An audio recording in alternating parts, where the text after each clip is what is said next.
And in other terror-related news, Israeli-American dual citizen David Stern is recovering in the hospital after sustaining several bullet wounds in Sunday's terrorist shooting in the Palestinian town of Huwara.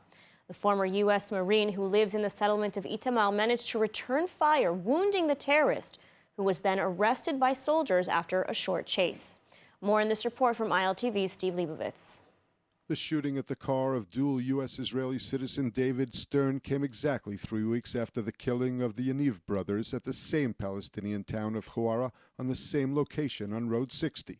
This time the victim managed to return fire at the gunman, and soldiers posted nearby were able to quickly apprehend the terrorist. Stern was hit by several bullets. He was taken to Beilinson Hospital in Petah Tikva, where his condition upon arrival was critical but has stabilized, and his life does not appear to be in danger.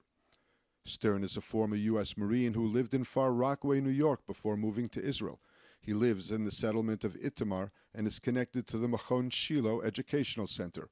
He was also a weapons instructor, which explains his ability to shoot and wound the attacker even after sustaining several shots to the head and body. His wife, Rachel, was uninjured in the attack, but was treated for trauma. Immediately after the shooting, the wounded gunman attempted to flee the scene by foot.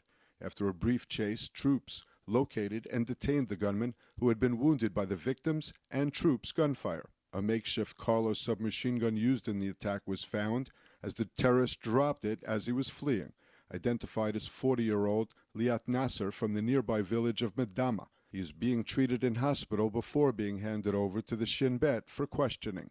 Huwara has long been a flashpoint in northern Samaria and is one of few Palestinian towns that Israelis must regularly travel through in order to reach their homes in nearby settlements. There are now efforts underway to build a bypass road for settlers to avoid having to travel through Huwara. The shooting came as security talks between Israeli and Palestinian officials were underway in Sharm el-Sheikh. The shooting of the Yaniv brothers 3 weeks ago came during security talks in Aqaba. In the wake of that attack, Israeli vigilantes rampaged through Huwara, burning cars and houses.